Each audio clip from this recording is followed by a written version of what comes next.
Tax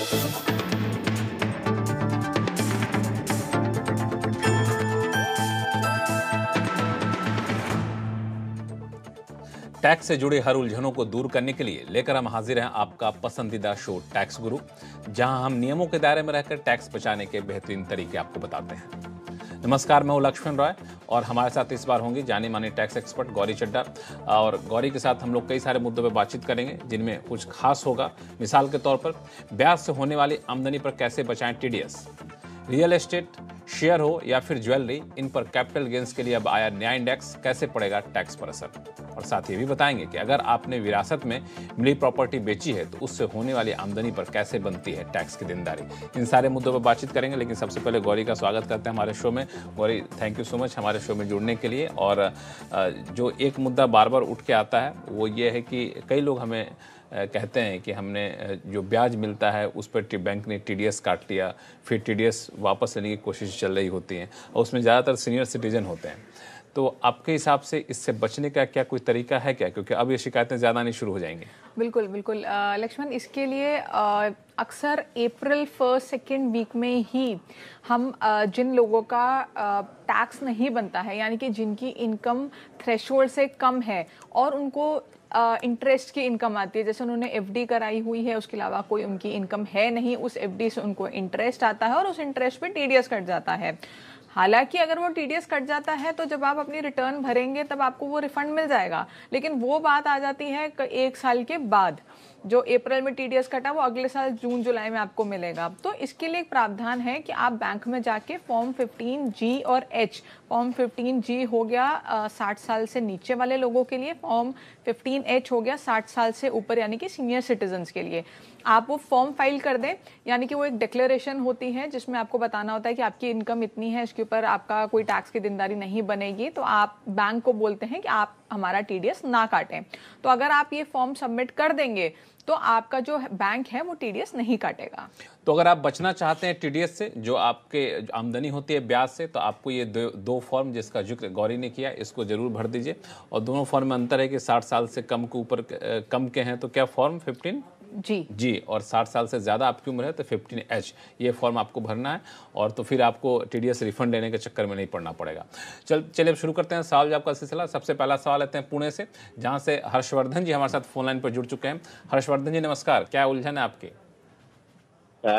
मेरी बेटी MNC में सेवारत है, जिसका विवाह अभी हाल ही में गत वित्तीय वर्ष में संपन्न हुआ है। विवाह में उसे हमें भेंट में सोने चांदी के आभूषण और नगद रुपए जो कुछ लाखों में है और अन्य कीमती वस्तुएं प्राप्त हुई है।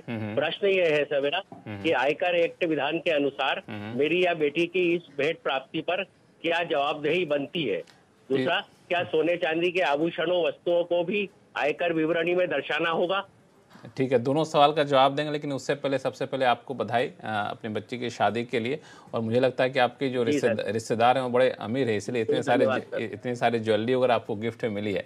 खैर, इस पर टैक्स की देनदारी क्या बनेगी गौरी? देखिए, जो आपकी बेटी हैं या आपके दामाद भी, अगर मैं उनकी बात भी करूं, तो जिन 2 लोगों की शादी होती है उनको शादी के मौके पे जो भी गिफ्ट्स मिलती हैं, चाहे वो ज्वेलरी है, कोई कैश है या कुछ भी है, वो सारा का सारा टैक्स एग्जेम्प्ट होता है। उसके ऊपर उनको टैक्स देने की कोई ज़रूरत नहीं है और रिटर्न में भी दिखाने की कोई ज़रूरत नहीं है।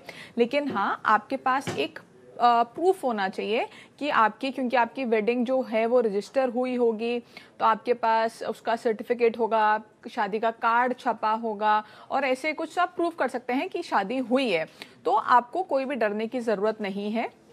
उसके अलावा आजकल प्रूफ करने के लिए और बहुत तरीके होते हैं, फोटोग्राफर्स होते हैं, देखते हैं गिफ्ट मिल रही है, कार्ड छपे हैं, इतने लोग आए थे शादी पे तो इतना सगन दिया होगा, ऐसे अन्य तरीके होते हैं प्रूफ करने के कि ये पैसा शादी पे ही मिला था। लेकिन इन सब के लिए मुझे लगता है जरूरत तब पड़ती है जब इनकम टैक्स विभाग बहुत एक्सट्रीम केस है ये। मैं बहुत एक्सट्रीम सर्कमस्टांसेस में बता रही हूँ कि अगर कोई दिक्कत होती है, वैसे कभी भी ज्यादातर 99.9 केसेस में कोई दिक्कत नहीं होती है।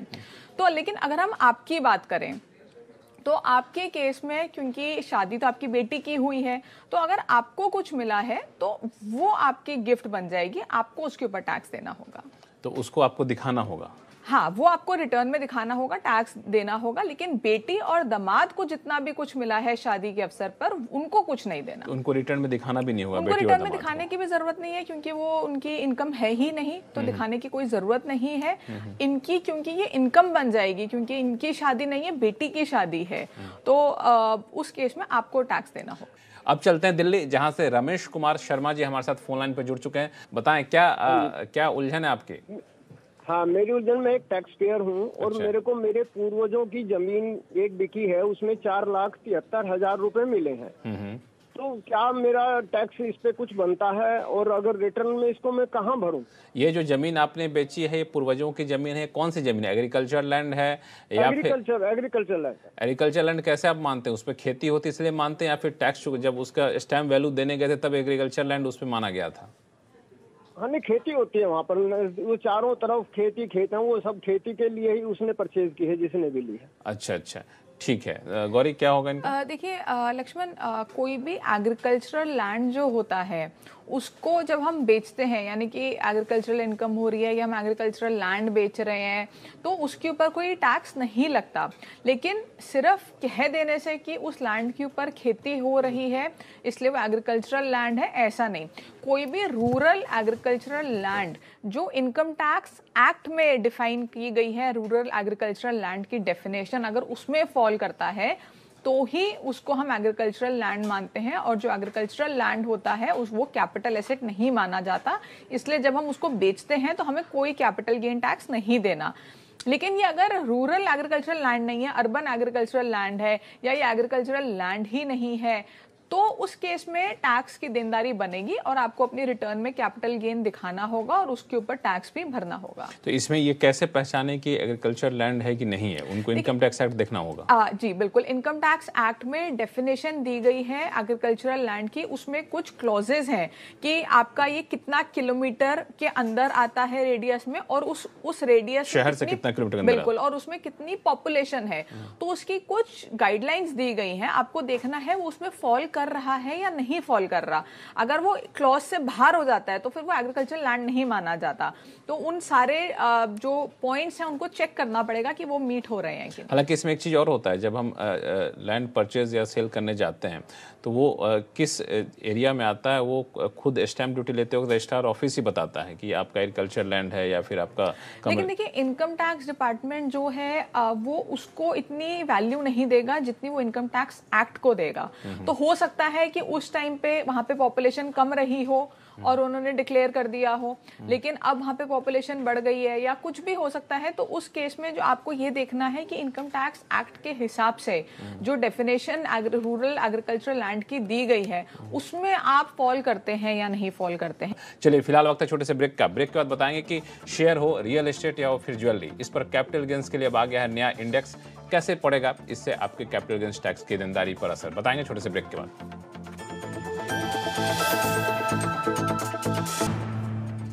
ब्रेक के बाद एक बार फिर से आपका स्वागत है और आप देख रहे हैं टैक्स गुरु, और आपके सवालों का जवाब देने के लिए हमारे साथ बनी हुई हैं जानी मानी टैक्स एक्सपर्ट गौरी चड्ढा। गौरी, कई लोगों के सवाल हैं, लेकिन उससे पहले अभी इनकम टैक्स विभाग ने एक नोटिफिकेशन जारी किया जिसमें कॉस्ट इन्फ्लेशन का इंडेक्स बताया है उसने।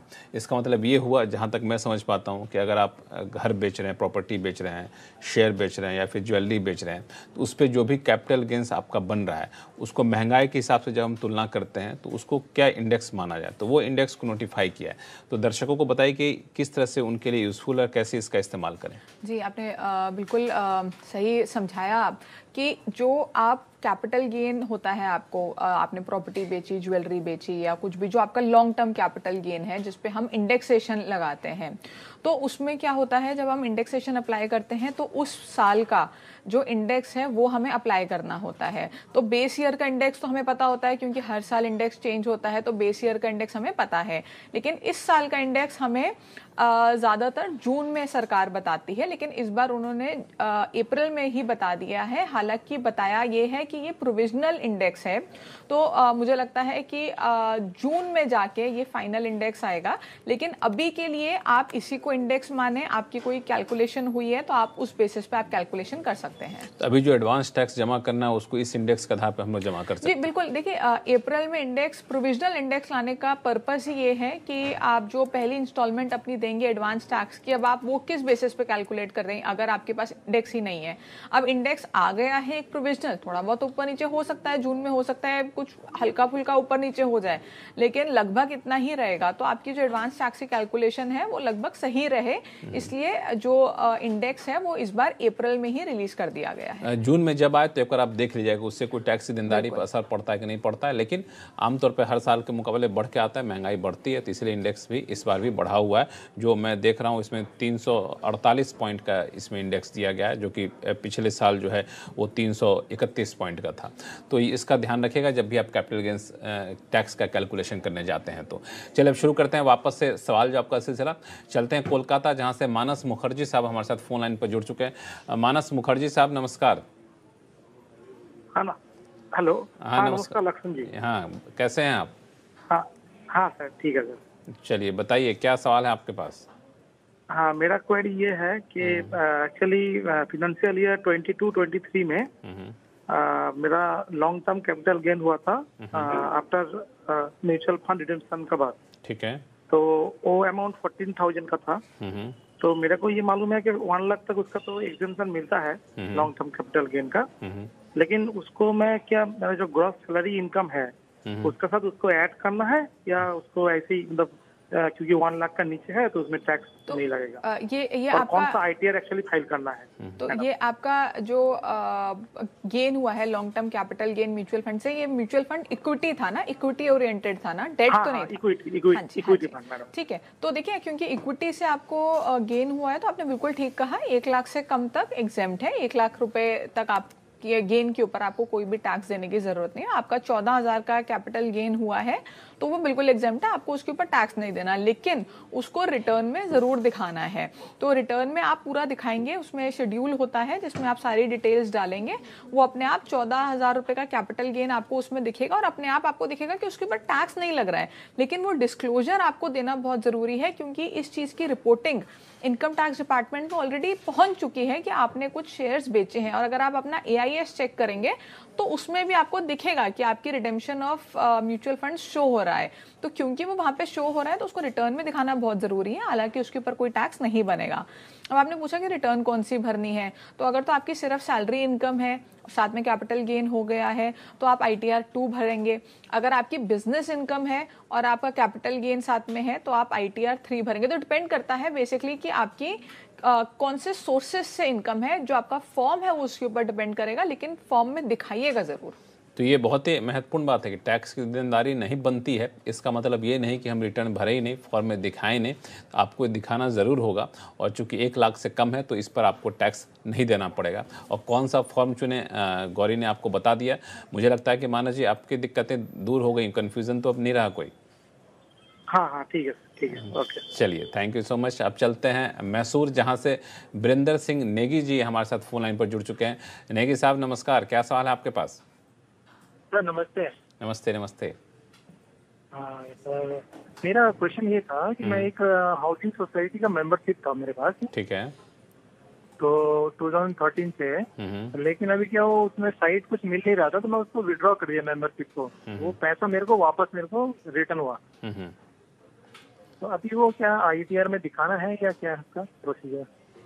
नहीं, देखिए वो पैसा जो आपको रिटर्न हुआ है वो अगर जैसे सपोज कीजिए आपने 1 लाख रुपए उनको दिया था, वो पैसा आपके पास वापस आ गया, तो आपको उस पर कोई भी टैक्स देने की जरूरत नहीं है, उसके ऊपर टैक्स नहीं बनता उसके ऊपर। लेकिन अगर सपोज कीजिए कि आपने 1 लाख रुपए दिए थे और उन्होंने आपको 1,10,000 रुपए वापस करे हैं, कोई पेनल्टी दी है, कोई फी दी है, इंटरेस्ट दिया है या कुछ भी दिया है, आप उसको कुछ भी कहें, तो वो देखना पड़ेगा कौन सी नेचर के हिसाब से दिया है। लेकिन हाँ, अगर आपको 10,000 रुपए एक्स्ट्रा मिले हैं तो वो आपकी इनकम बन जाएंगे और उसके ऊपर आपको टैक्स देना होगा। तो वो जो आपका बेसिक प्रिंसिपल अमाउंट था जो आपने दिया था वो रिफंड आ गया, उस पर टैक्स देने की जरूरत नहीं है। उसके ओवर एंड अबव अगर आपको कुछ मिला है तो उसके ऊपर आपको टैक्स देना होगा। तो चलिए नेगी साहब, उम्मीद करते हैं कि आपके सभी सवालों का जवाब मिल गया होगा। फिर भी कोई सवाल हो नेगी साहब के पास हो या फिर आप दर्शकों के पास हो तो आप हमें लिखिएगा tax@moneycontrol.com पर, और हम ऐसे ही आपके सभी जटिल से जटिल सवालों का आसान भाषा में जवाब देते रहेंगे। फिलहाल वक्त है छोटे से ब्रेक का। ब्रेक के बाद बताएंगे कि आपकी किन किन गलतियों की वजह से आपको आ सकता है इनकम टैक्स विभाग का नोटिस। बताएंगे छोटे से ब्रेक के बाद। ब्रेक के बाद एक बार फिर से आपका स्वागत है। आप देख रहे हैं टैक्स गुरु। और आपके सवालों का जवाब देने के लिए हमारे साथ हैं जानी मानी टैक्स एक्सपर्ट गौरी चड्ढा। गौरी, लोगों के सवाल हैं, लेकिन मुझे लगता है कि नए कारोबारी साल की शुरुआत हुई है, तो जैसे पिछला कारोबारी साल खत्म होता है लोग भूल जाते हैं, चलो अब तो जो हुआ हो गया, तो नए कारोबारी साल में ध्यान देंगे। लेकिन कई बार ऐसा देखने को मिला है कि पिछले कारोबारी साल के जो गलतियां आपने की हैं उसकी वजह से आपको चालू कारोबारी साल में या नए कारोबारी साल में दिक्कतें झेलनी पड़ती है, कई बार इनकम टैक्स विभाग के नोटिस आ जाते हैं। तो मुझे ये बताइए कि कौन कौन सी ऐसी गलतियां हैं जो हम कर चुके हैं, तो जिसके आधार पर, जिसकी वजह से इनकम टैक्स नोटिस आने की गुंजाइश या आशंका ज़्यादा रहती है? जी, देखिए, इनकम टैक्स नोटिस आजकल तो बहुत जल्दी आता है। पहले काफ़ी समय लगता था, लेकिन आजकल अगर आपने कोई गलती की है तो बहुत जल्दी ऐसा होता है कि आपको नोटिस देखने को मिल जाए। तो वो कुछ रीजंस ऐसे हो सकते हैं, जैसे आपने HRA क्लेम कर लिया, आपने 80C क्लेम कर लिया, लेकिन फॉर्म 16 में वो आ नहीं रहा था। लेकिन इसमें घबराने की ज़रूरत नहीं है। अगर वो जेन्युइन था, एक्चुअल था, आप अपनी कंपनी को डिक्लेरेशन नहीं दे पाए थे किसी कारण की वजह से, या आपने आखिरी मिनट ली और कंपनी उसको नहीं इनकॉर्पोरेट कर पाई, तो आपके पास प्रूफ है, कुछ सब कुछ है, तो घबराने की ज़रूरत नहीं है। या फिर आपको हो सकता है कि आपका 26AS या EIS से मिसमैच हो गया, आपकी रिटर्न में आपने कुछ और दिखा दिया, 26AS में कुछ एक्स्ट्रा दिखा रहा था, तो भी नोटिस आ सकता है। या आपकी कोई हाई वैल्यू ट्रांजैक्शन है, जैसे सपोज कीजिए कि आप 2.5 लाख रुपए 3 लाख रुपए कमाते हैं साल के, लेकिन गाड़ी आपने खरीद ली 50 लाख की, या घर आपने खरीद लिया 1 करोड़ का, उस केस में भी नोटिस आ सकता है। लेकिन उसमें भी घबराने की बात नहीं है अगर जेन्युइन केस है। अगर जेन्युइन नहीं है तो हर केस में घबराने की बात है, लेकिन अगर जेन्युइन है, सब कुछ, आपकी इनकम उतनी है, आपकी पिछले सालों की इनकम थी, या आपको कहीं से गिफ्ट मिला रिलेटिव से, इनकम टैक्स एक्ट के हिसाब से रिलेटिव से, तो उन चीज़ों में घबराने की ज़रूरत नहीं है। तो ये कुछ चीज़ें हैं जिसकी वजह से नोटिस आ सकता है। या फिर नोटिस इसलिए भी आ सकता है कि आपने रिटर्न ही फाइल नहीं की और आप लायबल थे रिटर्न फाइल करने के लिए, तो भी आपको नोटिस आ सकता है। तो नोटिस आने के रीजंस काफ़ी होते हैं, लेकिन उनको कैसे टैकल करना ही आपको देखना है, और घबराने की ज़रूरत नहीं है। अगर आप सही हैं, जेन्युइन हैं, आपने कोई गलती नहीं की है, तो घबराने की ज़रूरत नहीं है। तो ये सब कुछ वजह हैं जिसकी वजह से नोटिस आने की संभावना बनी रहती है। चलिए वापस चलते हैं भुवनेश्वर, जहाँ से डी नंदा साहब हमारे साथ फोन लाइन पर जुड़ चुके हैं। नंदा साहब नमस्कार। नमस्ते जी। नमस्ते जी। और उड़ीसा में क्या हाल है? 7 साल आपका CNBC से आवाज का अगर सब्सक्राइबर है। एक काम कीजिए, एक हमारा जो बिजनेस टर्नओवर में जो पहले साल 3 करोड़ था, 2 करोड़ हुआ, फिर अभी लेस देन 1 करोड़ हुआ ये साल में, तो कार रेंटल कंपनी का। अच्छा, इसमें हम बैलेंस शीट जो अब सबमिट कर रहे हैं, IT रिटर्न दे रहे हैं, इसमें क्या ऑडिटेड का बैलेंस शीट देना पड़ेगा ना, इसे भी विदाउट ऑडिटर सिग्नेचर दे सकते हैं? आपका टर्नओवर 1 करोड़ से नीचे है, आपने 80 to 90 लाख बोला, तो आपको ऑडिट कराने की जरूरत नहीं है। अगर आपका बिजनेस है, हम प्रोफेशन की बात नहीं कर रहे, बिजनेस की बात कर रहे हैं, तो बिजनेस में आपका टर्नओवर 80-90 लाख है, आपको ऑडिट कराने की जरूरत नहीं है। लेकिन अगर आप पहले प्रिजम्पटिव इनकम में रिटर्न भरते थे, यानी कि सेक्शन 44 AD में अपनी रिटर्न भरते थे, और आप उस सेक्शन से बाहर आना चाहते हैं, यानी कि आपने इस साल, हर साल 2-3 साल पिछले आपने भरे 44 AD में, और इस साल आपने बोला 44 AD से बाहर आना है, तो आपको ऑडिट कराना होगा। लेकिन अगर आप अपनी PNL बैलेंस शीट पूरा बना के रिटर्न भर रहे हैं और आपका टर्नओवर 80-90 लाख है, तो आपको ऑडिट कराने की जरूरत नहीं है। साथ में मैं आपको एक और बात बता दूं, जो ऑडिट की लिमिट है वो काफ़ी ज़्यादा हो चुकी है, अब 10 करोड़ हो चुकी है। अगर आपका जो एक्सपेंस या रिसीट है वो 5% से कम कैश में है, यानी कि कैश रिसीट अगर आपकी बहुत कम है, तो आपका टर्नओवर आप 10 करोड़ तक भी ऑडिट ना कराएं तो आपका काम चल जाएगा। लेकिन मैं मान के चल रही हूँ आपका कैश की डीलिंग होगी तो आपने 1 करोड़ के ऊपर ऑडिट कराया, लेकिन अगर अब 1 करोड़ के नीचे आ गए हैं तो ऑडिट कराने की कोई ज़रूरत नहीं। चलिए, तो आपको बिल्कुल भी टेंशन लेने की जरूरत नहीं, ऑडिट नहीं भी कराएंगे तो काम आपका चल जाएगा। टैक्स गुरु में फिलहाल इतना ही। गौरी, आपका बहुत बहुत शुक्रिया सभी सवालों का जवाब देने के लिए। और आपके पास कोई भी सवाल हो और आप चाहते हैं कि ऐसे ही आसान भाषा में उसका जवाब मिले, तो आप हमें लिख भेजिए tax@moneycontrol.com पर। और सवाल चाहे इनकम टैक्स से जुड़ा हुआ हो या फिर GST जुड़ा हुआ, आप हमें लिखिए, उसका जवाब आपको ज़रूर मिलेगा। और फिलहाल के लिए नमस्कार, देखते रहिए CNBC आवाज़।